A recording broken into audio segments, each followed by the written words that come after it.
Berkat dari Kristus ada di atas kita, semua warga kerajaan sorga.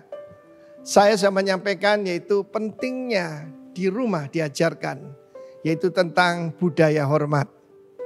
Dan kita membaca minggu yang lalu tentang Matius pasal 10, tentang bagaimana kalau orang menerima seorang murid Tuhan, maka dia seperti menerima Kristus. Dan kalau menerima Kristus, menerima Sang Bapa yang mengutus dia. Dan inilah urutan penghormatan itu. Number one, God. Sang Bapa, Putra, Roh Kudus. Khusus saya minta penghormatan pada Roh Kudus. Karena Roh Kudus itu adalah satu pribadi, bukan sesuatu. Ya, karena itu saya mengembangkan yaitu Holy Spirit Consciousness. Kesadaran hadirnya Roh Kudus. Banyak orang itu kesadarannya roh jahat, kuasa gelap. Sadarlah, namanya Immanuel. Tuhan yang menyertai kita setiap saat. Yang kedua, Nabi Tuhan ataupun utusan Tuhan. Ketiga, otoritas. Roma 13 mengatakan bahwa pemerintah itu menyandang pedang. Termasuk polisi, tentara. Sekarang nih lihat bagaimana penghujatan kepada polisi secara khusus. Ya, itu kota, polisi itu mengamankan kota. Tetapi kita lihat bagaimana orang-orang berontak, the spirit of rebellion, lawlessness ada di mana-mana. Dan saya sudah bicarakan juga tentang menghormati orang tua. Tapi peringatan juga untuk bapak-bapak tidak menimbulkan amarah dalam diri anaknya. Karena banyak bapak-bapak tanpa sadar kita melampiaskan frustrasi kita pada anak-anak kita dan akibatnya akan sangat buruk. Lalu kemudian baru the righteous man dan the little ones. The little ones itu kepada orang-orang yang Tuhan suruh kita care. Mungkin pegawai kita dan sebagainya. Tetapi ini urutannya. Dan firman Tuhan menunjukkan bagaimana minggu yang lalu saya sampaikan ketika Miriam dan Harun mengatai istri kepada Musa.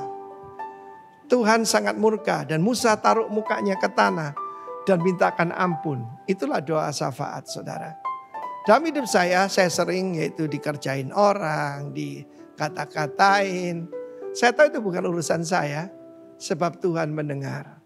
Dia membuat telinga, masakan dia tidak mendengar, saudaraku. Tetapi saya sungguh-sungguh mengerti bagaimana tunduk pada pemerintah itu penting. Sebagai contoh, saya dalam minggu ini apa yang sedang saya persiapkan? Ya, yaitu SPT, yaitu surat pemberitahuan pajak.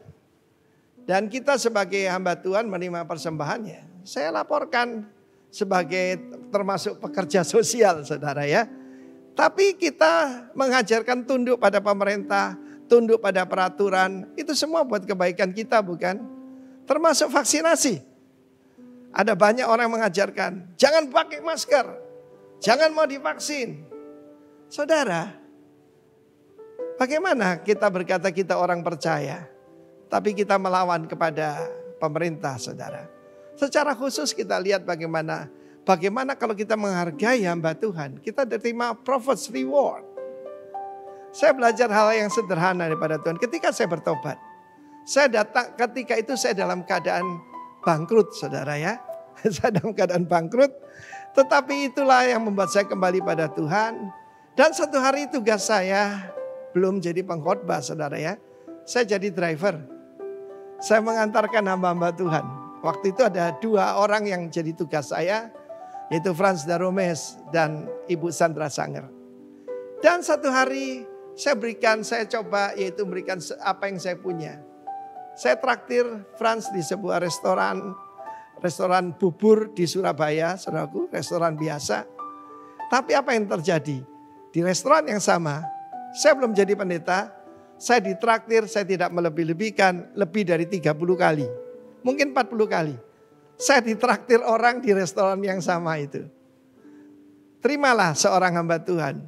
Dan kamu akan menerima yaitu reward dari orang benar. God bless you warga kerajaan. Haleluya. Amin.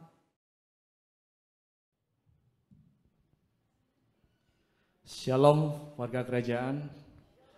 Puji Tuhan, kita akan mulai ibadah kita pada pagi hari ini. Mari kita bangkit berdiri. Kita akan bersatu di dalam doa. Bapa, kami ucap syukur Tuhan untuk pagi hari yang baik ini Tuhan. Semua karena anugerah-Mu kami boleh ada.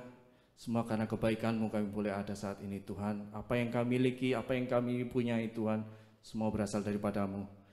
Pagi ini Tuhan kami mau merayakan kebaikan-Mu Tuhan, kami mau beribadah. Biarlah Roh Kudus-Mu yang beracara dari awal pertengahan sampai akhir. Roh Kudus-Mu melawat setiap kami Tuhan, dan biarlah kami siap untuk dilawat. Biarlah hati kami penuh dengan pujian dan penyembahan. Hati kami mau menerima benih-benih firman yang akan disampaikan.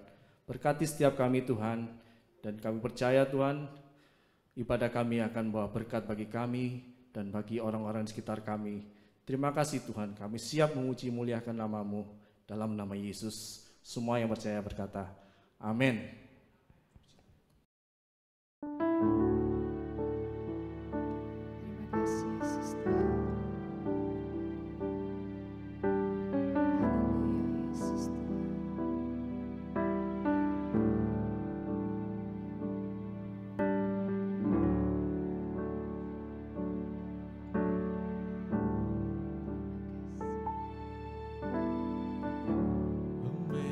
The sun to rise brings the earth new life in every being.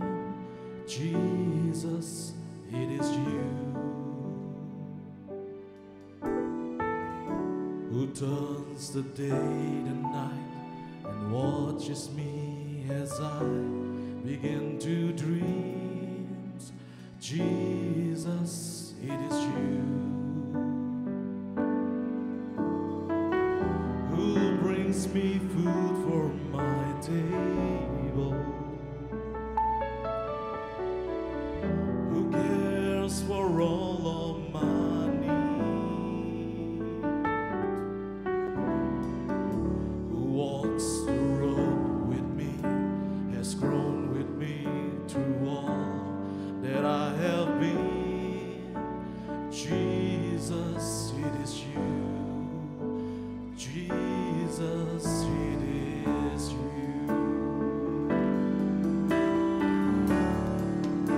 So I lift my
pagi hari ini kami mau naikkan ucapan syukur kami ke hadapan hadirat-Mu Tuhan.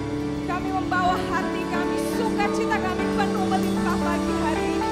Di dalam nama Tuhan Yesus Kristus kami siap memuji-Mu. Haleluya. Amin. Pagi hari ini kita akan bawakan sebuah lagu yang diambil dari Mazmur 133. Bercerita tentang indahnya hidup dalam persaudaraan yang rukun. Ada amin? Jadi pagi hari ini kita akan bersama-sama bernyanyi memuji Tuhan dengan sukacita. Beri tepuk tangan buat Tuhan Allah kita.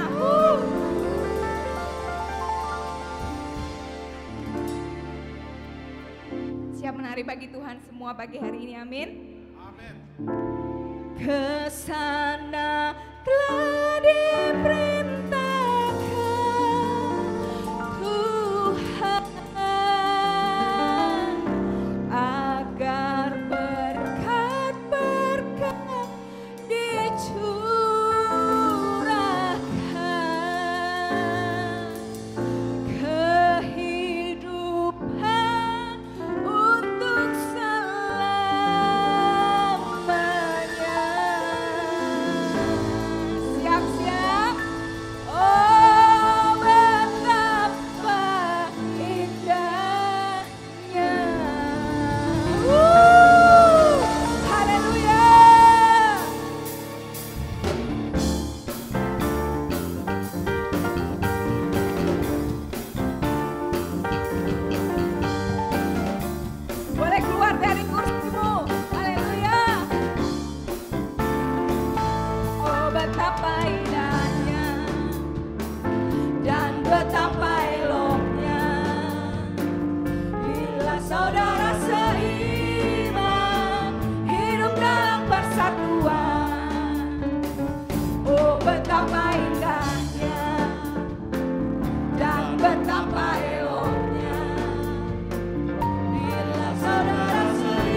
Boleh minta jempolnya diangkat Bapak Ibu Saudara semua sekalian. Sekali lagi ya, sekali lagi jempol diangkat. Siap? Ku kan menari, ku kan menari, ku kan menari seperti Daud menari. Ku kan menari, ku kan menari, ku kan menari. Sekali lagi ya. Ku kan menari.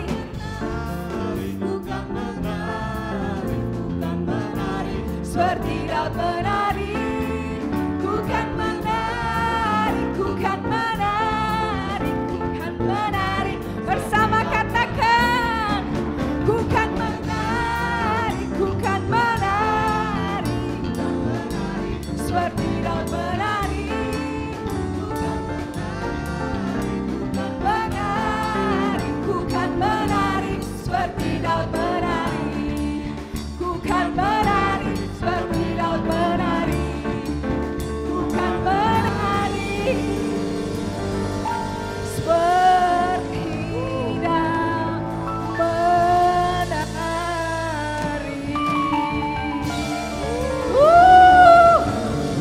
Haleluya.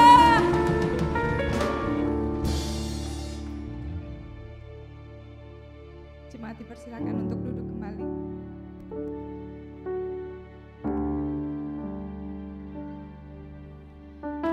Persiapkan hati kita untuk mendengar kebenaran firman Tuhan. Haleluya Yesus Tuhan.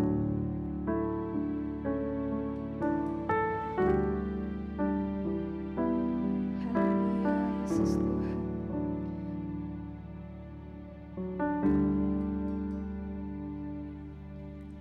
Sungguh Tuhanlah jawaban dan sumber kekuatan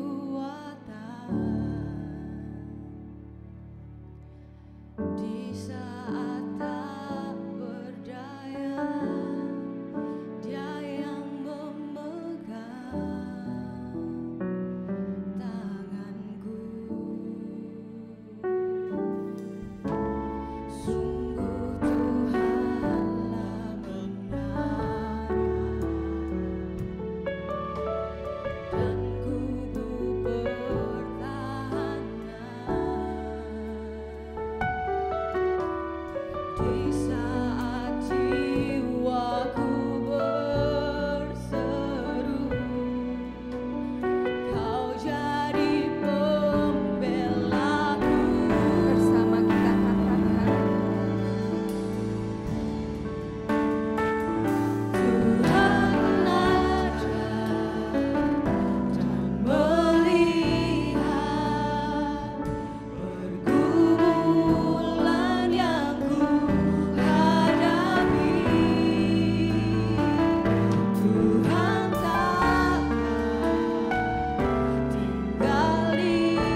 Shalom Bapak Ibu, selamat berjumpa bersama dengan saya di dalam ibadah online untuk edisi tanggal 28 Maret tahun 2021. Saya senang bisa menyapa Bapak Ibu dari gereja tempat ini, di rumah masing-masing, dan walaupun dalam situasi pandemik seperti sekarang, kita masih tetap bisa beribadah kepada Tuhan.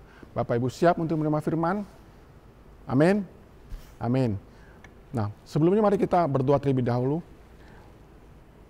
Bapa yang surga, terima kasih buat anugerah-Mu yang melimpah dalam setiap kehidupan kami Tuhan. Kami percaya bahwa kami ada bukan karena seperti biasanya Tuhan, tetapi karena semua adalah anugerah yang Kau berikan kepada setiap kami. Semua adalah rancangan-Mu, rencana-Mu dalam setiap kehidupan kami Tuhan. Terima kasih Bapa untuk penyertaan-Mu sepanjang minggu ini, bahkan sepanjang bulan-bulan sebelumnya Tuhan. Kami percaya bahwa Engkau akan terus menyertai setiap kami, langkah-langkah kami Engkau sertai Tuhan. Terima kasih Bapa, terpujilah nama-Mu Tuhan. Kalau pagi hari ini kami akan datang beribadah kepadamu, bahkan kami mendengar sabda firman-Mu Tuhan. Engkau berkati setiap kami Tuhan, telinga kami, pendengaran kami Tuhan, biar kami bisa fokus kepada firman-Mu, dan firman-Mu itu sungguh tertanam dan berakar dalam setiap kehidupan kami. Terima kasih Bapa, urapi hamba yang menyampaikan, biarlah Tuhan berita firman adalah datang daripadamu Tuhan. Tutup bungkus hamba dengan kuasa daripadamu Tuhan, karena sesungguhnya hamba tanpa Engkau adalah sungguh tidak ada apa-apanya Tuhan. Terima kasih Bapa, terpujilah nama-Mu, terpujilah nama-Mu. Hanya di dalam nama Yesus kami berdoa. Haleluya, amin. Ya Bapak Ibu, kita masih dalam season yang sama yang berbicara mengenai children, anak-anak, dan kali ini kita memasuki seri yang terakhir. Ya, sebelumnya kita melalui seri nurture, lalu health, dan hari ini saya akan menyampaikan seri yang terakhir yaitu grow, sebelum kita jump in kepada season young men dan fathers. Ya, nah mari kita buka Alkitab kita, ya, Bapak Ibu bisa buka melalui Alkitab elektronik ataupun Bapak Ibu bisa baca nanti di screen, ya. Kita buka di dalam Efesus 4 ayat 14 sampai dengan ayat 15, dan saya akan tetap fokus kepada ayat yang dibagikan oleh gereja pusat kepada setiap kita semua, dan kita akan mengeksplor ayat ini, kita akan memperdalam, ya, sehingga apa yang kita bisa dapatkan dari ayat bacaan ini, ya. Efesus 4 ayat 14 sampai dengan 15, demikian bunyi firman Tuhan. Sehingga kita bukan lagi anak-anak yang diombang-ambingkan oleh rupa-rupa angin pengajaran, oleh permainan palsu manusia dalam kelicikan mereka yang menyesatkan. Ayat ke-15, tetapi dengan teguh berpegang kepada kebenaran, di dalam kasih kita bertumbuh dalam segala hal ke arah Dia, Kristus yang adalah kepala, ya. Dan Bapak Ibu kalau suka judul dengan sebuah khotbah, ya, Bapak Ibu mencatat bahwa hari ini saya akan menyampaikan judulnya The Growing Faith, ya, artinya iman yang terus bertumbuh, ya. Jadi setiap kita orang percaya, ya, kita harus mengalami iman yang terus tumbuh, ya, karena dengan kita bertumbuh maka kita bisa mengalami Tuhan, ya. Kita bisa terus, ya, berjalan bersama dengan Tuhan dengan iman yang semakin bertumbuh, ya. Bapak Ibu masih ingat ketika saya sampaikan bahwa iman itu harus terus dikembangkan, ya, dan kita harus berakar secara kuat, ya, di dalam sebuah gereja, ya.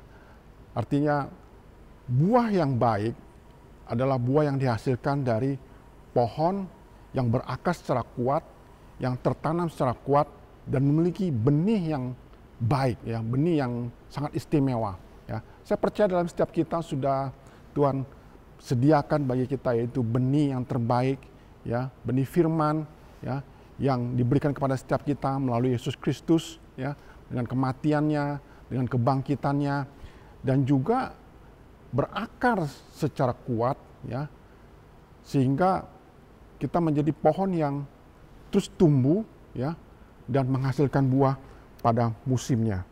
Amin, ya. Dan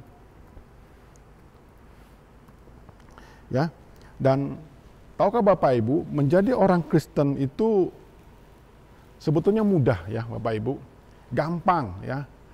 Tetapi yang susah adalah menjadi orang Kristen yang berakar dan bertumbuh ya. Saya percaya bahwa menjadi orang Kristen yang berakar dan bertumbuh itu merupakan perjalanan hidup sepanjang umur manusia ya. Karena tidak ada manusia pun bisa sempurna ya, hanya Yesus yang sempurna ya. Kita dalam hidup kita ini, kita senantiasa kita berusaha untuk menuju ke arah Kristus Yesus ya. Keserupaan kepada Yesus Kristus. Itu adalah tujuan akhir daripada setiap kita ya. Tetapi saya percaya bahwa setiap kita hidup, kita mengalami jatuh bangun, kita mengalami dosa ya. Tetapi oleh karena kasih anugerah yang Tuhan berikan pada setiap kita, kita diampuni ya. Kita dibebaskan ya. Kita ditebus ya, dan kita hidup tidak sama lagi ketika kita hidup di dalam dosa. Amin ya. Nah, Bapak Ibu, dari bacaan yang kita baca tadi ini ada 3 hal yang ingin saya sampaikan kepada setiap kita yang saya dapatkan dari sini. 3 hal yang menjadi tanda bagi orang yang imannya itu terus bertumbuh ya. Yang pertama tidak diombang-ambingkan oleh rupa-rupa angin pengajaran ya. Bahkan disesatkan ya. Ayat ke-14 ya. Satu tanda di mana orang itu dikatakan memiliki iman yang bertumbuh adalah dia tidak akan mudah diombang-ambingkan oleh rupa-rupa angin pengajaran, bahkan disesatkan ya. Kita tahu Bapak Ibu, saat sekarang ini kita hidup di zaman yang serba modern ya. Bahkan ada namanya postmodernisme di mana tidak ada satu kebenaran yang absolut, yang mutlak ya. Jadi benar menurut Bapak Ibu belum tentu benar buat saya ya. Jadi kebenaran sifatnya subjektif ya. Padahal kalau kita hidup di dalam iman kita bersama dengan Kristus Yesus, kita memiliki doktrin yang begitu kokoh ya, begitu tangguh yang harus kita pegang terus ya. Misalnya masalah keselamatan, yaitu adalah final and binding ya, bahwa keselamatan hanya di dalam Dia ya. Tidak ada seorang pun yang bisa diselamatkan tanpa melalui Yesus Kristus. Itu nggak bisa ditawar-tawar lagi itu. Tapi kita hidup di dalam zaman namanya postmodernisme, di mana tidak ada kebenaran absolut ya. Yang ada adalah kebenaran yang sifatnya subjektif ya. Benar menurut Bapak belum tentu benar menurut saya ya. Jadi hal ini berkembang karena kuatnya paham liberalisme ya, sehingga orang menjadi toleran, orang menjadi acceptance ya. Ya udahlah ya, kalau itu pandangan kamu, ini pandangan aku. Seperti itu Bapak Ibu ya. Jadi tanda supaya sebagai orang yang imannya terus mengalami pertumbuhan adalah dia tidak mudah diombang-ambingkan atau disesatkan ya. Nah, kita dalam season yang disebut anak-anak ya. Nah, kata anak-anak dalam bahasa Perjanjian Baru itu dikatakan nepios ya. Nepios, ne itu negatif ya. Pios itu berbicara ya. Jadi sesungguhnya kata anak-anak itu yaitu artinya belum bisa berbicara ya. Bayi yang belum bisa melakukan tindakan apa-apa ya. Dia belum bisa melakukan apa-apa ya. Jadi dia hanya seseorang yang membutuhkan pertolongan dari orang lain untuk dia bisa survive ya. Dia butuh makan ya, ada orang yang menyuapi dia, ada orang yang menyusui dia ya. Nah, salah satu ciri daripada anak-anak itu nepios ini adalah dikatakan unlearn ya, unlearn dan juga unenlightened ya, artinya belum terbuka dia punya pikirannya ya, dan masih dalam tahap belajar. Nah, biasanya kalau anak-anak ini kan dia sangat nggak stabil, sangat rentan ya terhadap penyesatan ya, sangat rentan terhadap prinsipnya mudah sekali berubah-ubah ya, kadang begini kadang begitu ya. Jadi dikatakan bahwa di sini sehingga kita menjadi anak-anak yang tidak mudah diombang-ambingkan ya, tidak mudah diombang-ambingkan oleh pengajaran-pengajaran yang rupa-rupa pengajaran, bahkan pengajaran yang dikatakan menyesatkan. Ya. Jadi jadilah anak-anak yang dalam memiliki sebuah kemampuan, sebuah sikap di mana dia bisa tidak ikut arus, ya, tidak termakan oleh ombak, ya. Nah, kata ombang-ambing ini diambil dari bahasa Perjanjian Baru, yaitu klaidon, ya, yang artinya air yang berombak atau gelombang laut yang mampu menyeret benda terapung bergerak secara tidak beraturan, ya. Jadi jadi ombang-ambing itu diibaratkan bahwa ombak yang ada di laut, ya, di mana benda-benda yang terapung di atasnya, katakanlah sebuah kapal, itu akan dihanyutkan ke kiri, diombang-ambingkan ke kanan, ya, sehingga mereka bisa terseret oleh arus, ya, atau terbawa oleh arus. Dan demikianlah apa yang dikatakan dalam firman Tuhan ini, bahwa janganlah kita diombang-ambingkan, ya. Bapak Ibu nanti di rumah bisa baca dalam Yakobus 1 ayat yang ke-6, ya, dikatakan bahwa jangan jadi orang yang bimbang, ya, karena orang yang bimbang itu ibarat seperti kapal yang ada di laut yang diombang-ambingkan ke kiri dan ke kanan, ya, sehingga tidak bisa mencapai sebuah tujuan, ya. Jadi jelas firman Tuhan katakan kepada kita bahwa menjadi orang yang tumbuh, ya, iman yang tumbuh adalah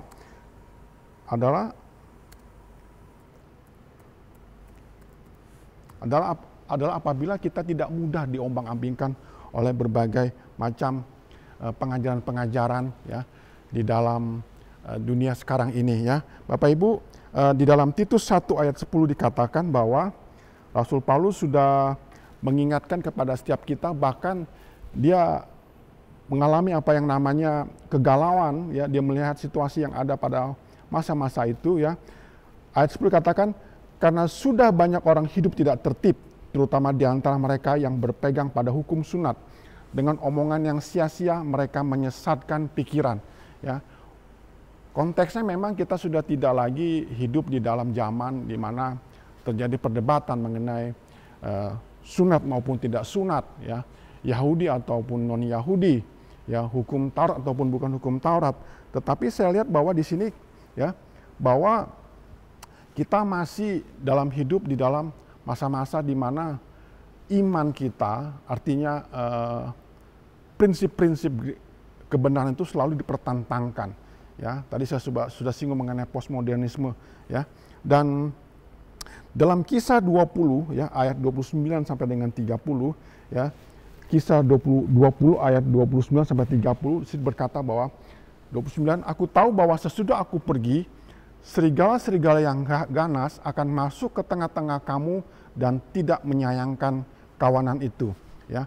Ayat ke-30, bahkan dari antara kamu sendiri akan muncul beberapa orang yang dengan ajaran palsu mereka berusaha menarik murid-murid dari jalan yang benar dan supaya mengikuti mereka, ya. Jadi kita harus memiliki suatu filter yang baik, suatu standar yang baik, ya. Mana ajaran yang benar dan mana yang bukan, ya. Karena kita hidup di dalam era di mana penyesatan itu sedang terjadi, sedang berlangsung, ya, dan hampir semua belahan di bumi ini, ya, kita perhatikan bahwa ada banyak peristiwa-peristiwa yang menyangkut masalah penyesatan ini, ya. Beberapa waktu yang lalu saya menonton TV, ya, dan mungkin dalam 2 atau 3 minggu terakhir itu sering sekali ditampilkan tentang cult, ya, tentang nabi-nabi palsu, tentang gereja-gereja yang menyesatkan, ya. Di Amerika ada seorang hamba Tuhan namanya Warren Jeff, ya.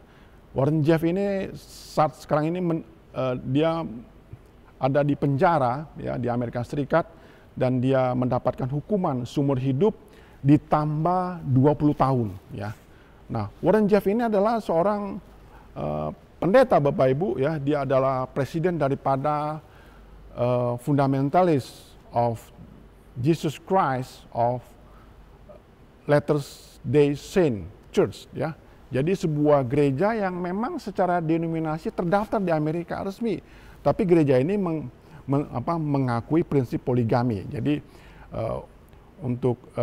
memiliki istri banyak itu bukan merupakan sebuah kesalahan bagi mereka ataupun itu dibenarkan ya.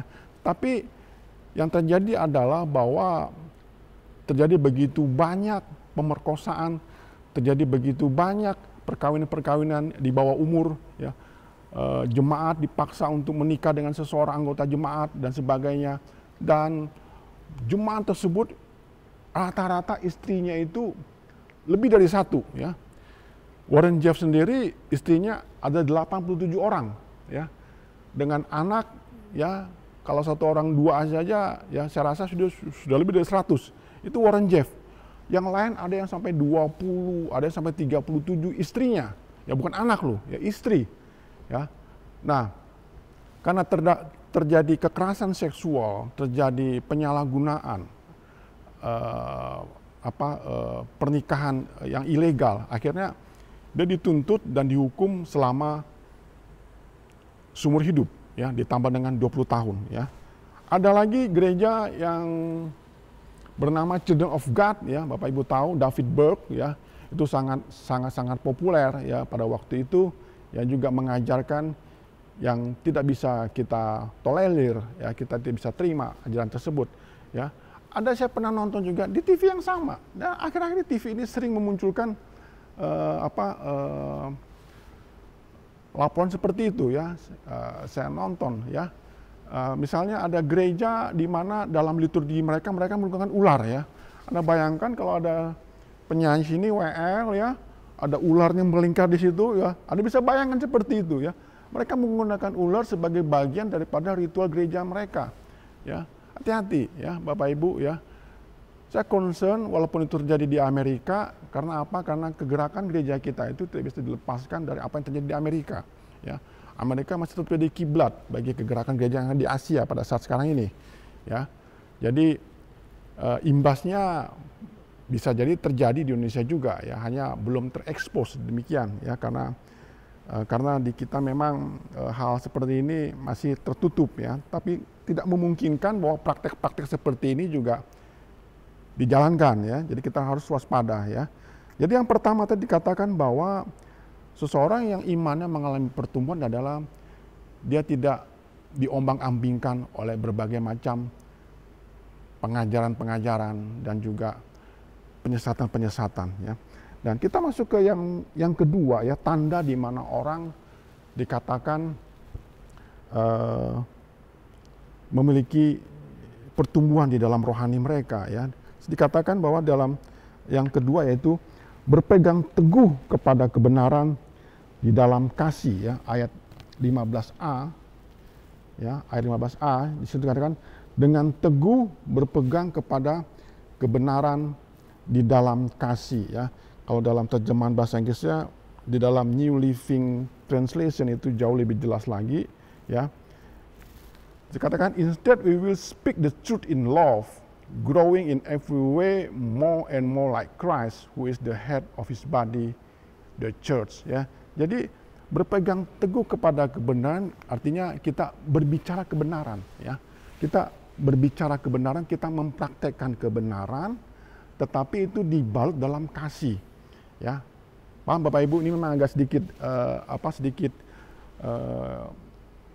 merumitkan, tetapi kita pelan-pelan, ya. Artinya begini, kalau kita hanya berpegang kepada kebenaran saja, maka yang muncul ada penghakiman, ya.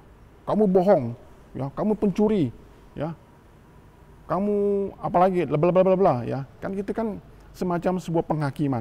Tetapi kalau sebuah kesalahan, sebuah dosa, sebuah penyimpangan, kalau kita sampaikan speak the truth, kita sampaikan kebenaran tersebut, kita berpegang pada kebenaran, tetapi itu kalau dibalut dalam kasih, ya, tentu akan lain, ya.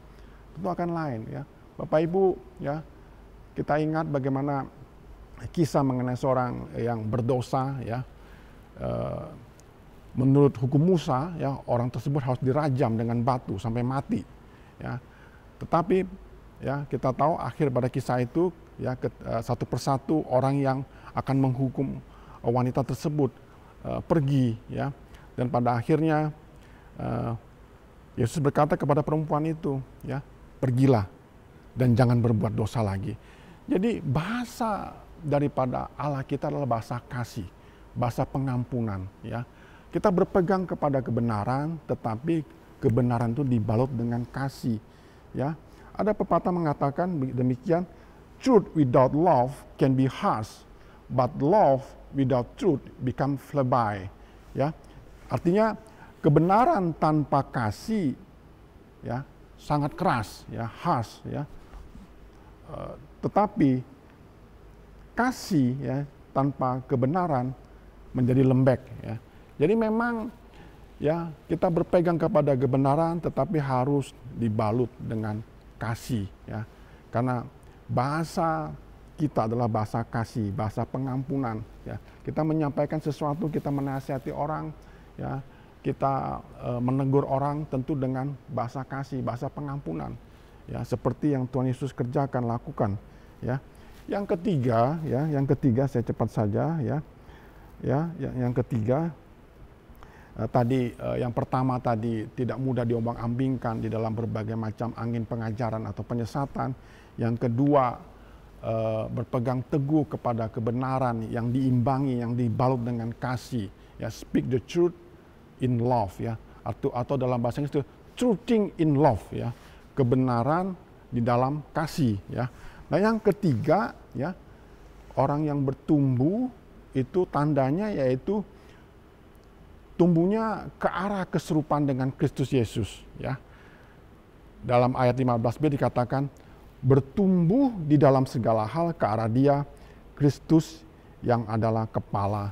Jadi segala aspek kehidupan kita, ya, segala emosi kita, ya, segala sesuatu yang kita kerjakan dalam marketplace, arahnya adalah selalu keserupaan dengan Kristus, ya, di mana Dia sebagai kepala dan kita adalah bagian dari tubuh itu, ya, yang tidak terpisahkan menjadi satu kesatuan, ya. Jadi ini adalah suatu perjalanan yang tidak akan pernah berhenti dalam setiap kita dan kita akan terus melakukannya, ya, tidak ada yang sempurna, ya. Bahkan Rasul Paulus sendiri berkata bahwa dalam Filipi 3:12 berkata bahwa bukan seolah-olah aku telah memperoleh hal ini atau telah sempurna, melainkan aku mengejarnya kalau aku dapat juga menangkapnya, karena aku pun telah ditangkap oleh Yesus Kristus, ya. Ini perjalanan kehidupan Paulus, ya, yang sudah sedemikian lama banyak berkorban buat penyebaran kabar Kristus ketika gereja mula-mula pada masa itu bukan suatu pekerjaan yang mudah, ya, karena dia adalah warga negara kerajaan Romawi dan dia mendapatkan status yang luar biasa karena perjumpaan dia dengan Yesus Kristus pada waktu itu, ya, sehingga dia diubahkan, dia menjadi pribadi yang lain, dia menjadi pribadi yang baru. Tapi dikatakan bahwa soal aku telah memperoleh hal ini, atau hal ini maksudnya keserupaan dengan Kristus Yesus atau telah sempurna. Tetapi dia terus mengejarnya, chasing over, ya. Kalau aku dapat menangkapnya, if I can catch it, ya. Karena aku pun telah ditangkap oleh Yesus Kristus, ya. Jadi teruslah, ya, kalau iman kita terus mengalami pertumbuhan, tumbuhnya adalah ke arah Kristus Yesus, Christ likeness, ya, bukan yang lain, ya, bukan disesatkan dengan berbagai macam kult yang ada, ya, ataupun mudah diombang-ambingkan oleh berbagai angin pengajaran, ya. Dan di dalam Galatia 5 ayat 24 sampai 25 dikatakan barang siapa menjadi milik Kristus Yesus, ia telah menyalibkan daging dengan segala hawa nafsu dan keinginannya, ya. Jikalau kita hidup oleh Roh, baiklah hidup kita juga dipimpin oleh Roh, ya. Kehidupan kita, segala aspek yang ada dalam setiap kehidupan kita serahkan kepada Tuhan. Biarlah Tuhan yang memimpin setiap kehidupan kita, ya. Biarlah kita terus berjalan menuju keserupaan dengan Dia, ya. Kita tidak sempurna, tetapi kita menuju kepada Dia, ya, sampai kesudahannya nanti, ya. Sebab barang siapa yang menjadi milik Kristus Yesus, ya, seharusnya, sepatutnya ia telah menyalibkan daging dengan segala hawa nafsu dan keinginannya. Ya, bukan berarti kita tidak boleh menginginkan sesuatu, is okay ya, tetapi kita tidak menjadi orang yang nafsu, kita tidak orang yang greedy, rakus ya. Kita menikmati segala sesuatu sesuai dengan takaran yang telah Tuhan sediakan buat setiap kita. Ya, saya tidak bisa mengingini barang yang bukan menjadi milik saya, ataupun saya cemburu atau iri kepada orang lain dengan segala kemewahan ataupun juga dengan segala keberhasilannya, karena saya percaya bahwa masing-masing orang sudah diberikan suatu porsi, suatu talent yang sesuai dengan kapasitas yang dimilikinya, ya, sehingga talent yang dimiliki atau kapasitas yang dimiliki apabila terus dikerjakan dengan sungguh-sungguh, maka akan dahsyat hasilnya luar biasa. Fokus kepada apa yang kita kerjakan, fokus kepada apa yang kita miliki, bukan fokus kepada apa yang tidak kita miliki. Amin. Ya, mungkin ini bisa saya sampaikan untuk hari ini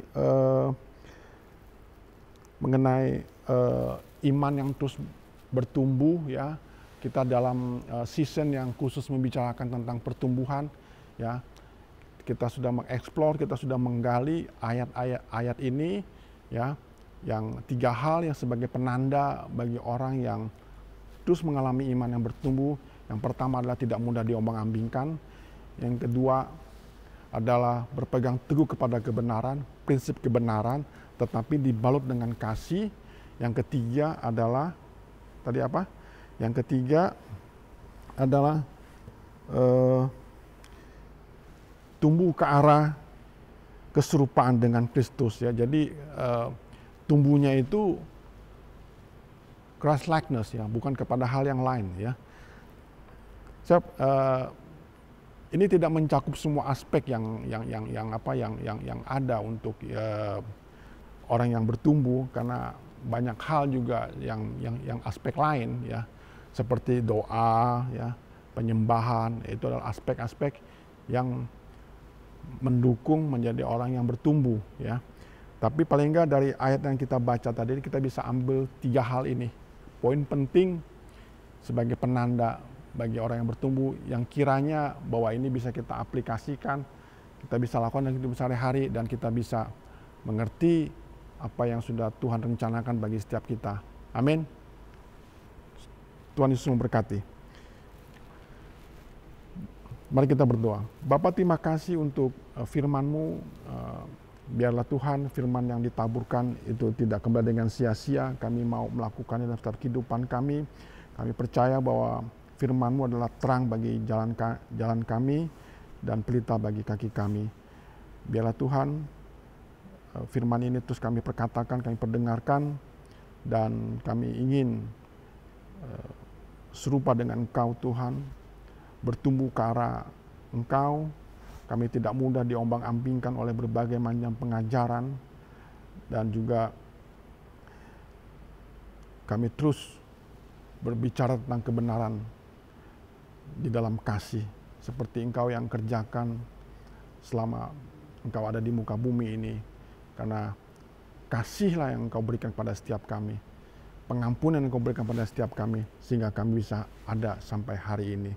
Terima kasih Bapa, terpuji nama-Mu. Di dalam nama Yesus kami berdoa. Haleluya. Amin. Shalom, selamat siang semuanya. Terima kasih untuk hambanya yang sudah menyampaikan firman. Tuhan memberkati. Dan saatnya kita akan memberikan persembahan umum dan diakonia. Tapi sebelum persembahan, ini laporan untuk bulan Februari. Jadi Bapak Ibu bisa lihat di layar untuk persembahan diakonia untuk periode Februari. Oke, di samping Ibu mempersiapkan, mari kita berdoa terlebih dahulu. Tuhan Yesus, terima kasih untuk siang hari ini, terima kasih untuk kebenaran firman-Mu yang sudah memberkati kami semua. Biarlah senantiasa Tuhan, kami memiliki komitmen yang baru untuk lebih sungguh-sungguh ketika kami mengikut Engkau Tuhan, dan terima kasih untuk saatnya kami juga mau menabur bagi kemuliaan Tuhan di tempat ini. Biarlah melalui persembahan dan diakonia, kiranya Tuhan memberkati setiap tangan-tangan yang menabur, agar apa yang mereka berikan, itu Tuhan memberkati segala pekerjaan, usaha mereka Tuhan. Terima kasih, dan biarlah dengan sukacita kami mau menabur bagi kemuliaan Tuhan di tempat ini. Di dalam nama Tuhan Yesus kami berdoa. Amin.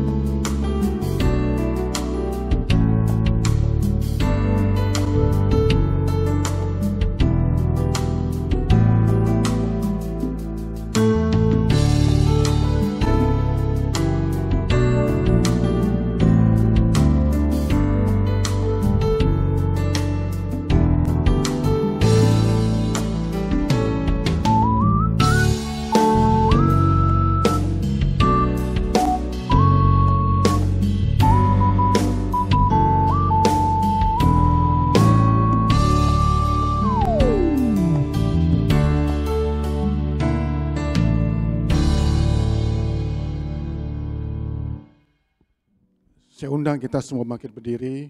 Kita akan akhiri ibadah pada siang hari ini. Bapa, terima kasih Tuhan untuk firman-Mu yang menguatkan kepada setiap kami. Ketika kami ingin bertumbuh, maka kami harus menanamkan komitmen itu.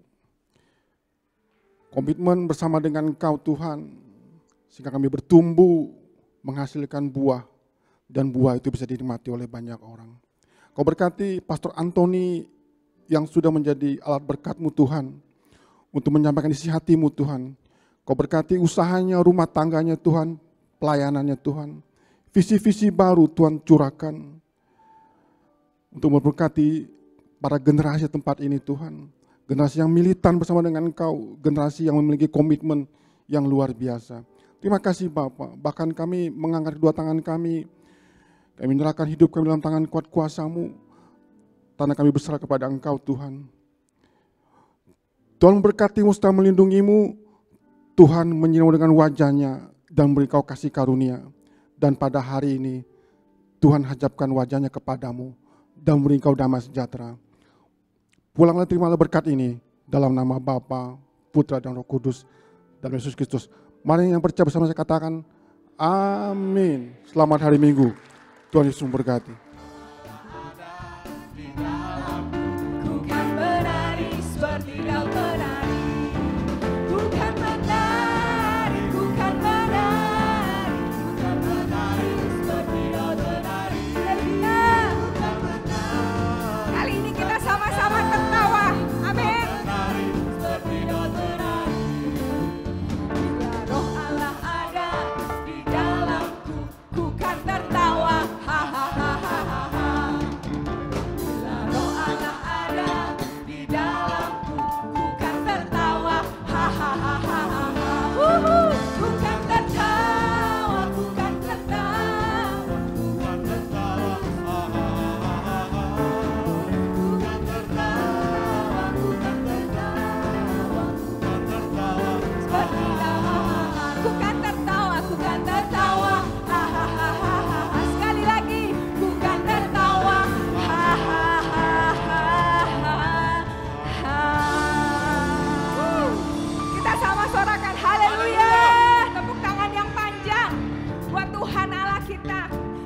Hanya Dia yang layak ditinggikan. Amin.